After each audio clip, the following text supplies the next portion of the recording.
গুলিবিদ্ধ হয়েছে। আমাদের নায়েবে আমির সাহেব মুফতি ফয়জুল করিম সাহেবের যে মিছিল নিয়ে উনি 144 ধারা ভঙ্গ করে যখন সবাইকে ঢাকার দিকে আহ্বান করেছিলেন, সেই আহ্বানে সাড়া দিয়েছে। পীর সাহেব চরমুনায় ঘোষিত প্রত্যেকটি প্রোগ্রামের সে সামনে থাকতো। এমনকি রসুল সাল্লাল্লাহু সাল্লামের অবমাননার প্রতিবাদে যে বিক্ষোভ মিছিল ঢাকাতে হয়েছে, সেই মিছিলটাতে সে সবচেয়ে সামনে রয়েছে। আল্লাহ যেন তাকে শহীদ হিসাবে কবুল করেন, আমরা সবাই দোয়া করি। সর্বোপরি আমরা বলে এসেছি, তার বাড়িতে আমরা দেখা করে এসেছি, তার অন্তঃসত্ত্বা স্ত্রীর যাবতীয় চিকিৎসার ব্যয় বার ইসলামী আন্দোলন হবিগঞ্জ বহন করবে ইনশাল্লাহ।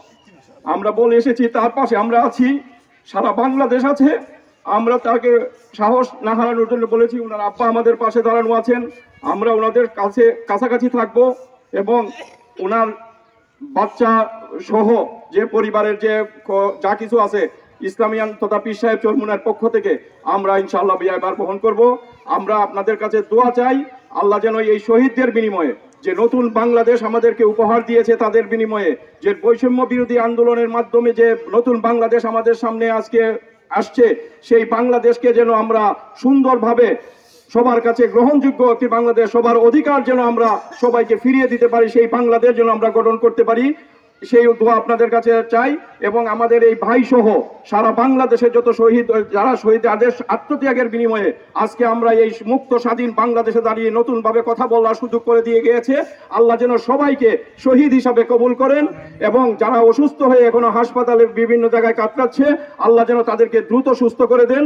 আল্লাহ যেন আমাদের সবাইকে কবুল করেন। সবাইকে ধন্যবাদ। সম্মানিত উপস্থিতি,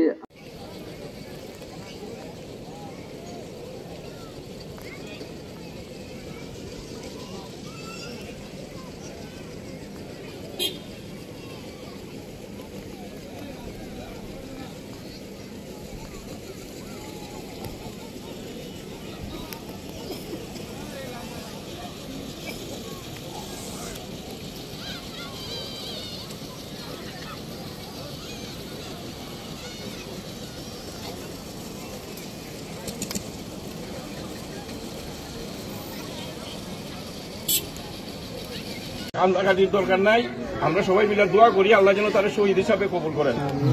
আর আল্লাহ যদি মানুষ মুসলমান মানুষ মরা লাগবো, কেমনে মরছি এটি লোক আসল কথা। সে সবচেয়ে বড় ব্যাপার হইল গিয়া এমন একটা সময় এসে মারা গেছে যার মাধ্যমে সে তার অবদান 16-17 কোটি মানুষের মুক্তির পিছনে তার অবদানটা কাজ করবো। খালি আল্লাহ ইনশাল্লাহ তারা মাফ করবা।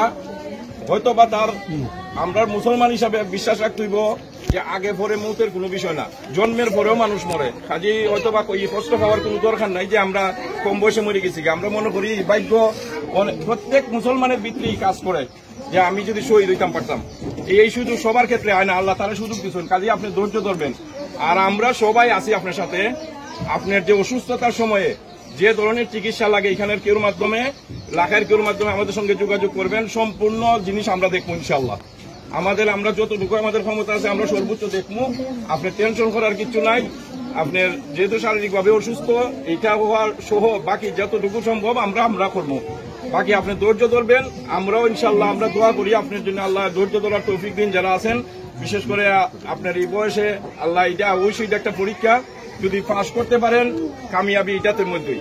তো আমরা এইটাই আপনার প্রতি অনুরোধ যে আপনার যে কোনো প্রয়োজনে আপনি এখানে কেউ একজনের মাধ্যমে আমাদের সঙ্গে যোগাযোগ করবেন। লাখাইও আমাদের এখানে কাজল ভাই, ইকবাল ভাই, মুফতি ইকবাল ভাইরা আছেন। বাকি আমরা হবিগঞ্জে আছি, ইনশাল্লাহ আমরা আপনার সাথে আছি। বাকি সর্বোপরি আল্লাহ যেন আপনার এই সুখ সইবার শক্তি দেন এবং আল্লাহ যেন আমাদের সবাইকে তার জন্য বেশি বেশি দোয়া করার তৌফিক দেন। আল্লাহ তারে শহীদ হিসাবে কবুল করুন, এই আপনার প্রতি অনুরোধ। কান্দাকাটির দরকার নাই, চিল্লাচিল্লি অবশ্যই করবেন না, কারণ তার যে মত, এই মত আমরা নষ্ট করার কোন সুযোগ নাই। তো কাজেই সবাই ধৈর্য ধরে থাকবেন, এই অনুরোধ সবার প্রতি। আল্লাহ যেন তারে মাফ করে বেহেশত নসিব করেন।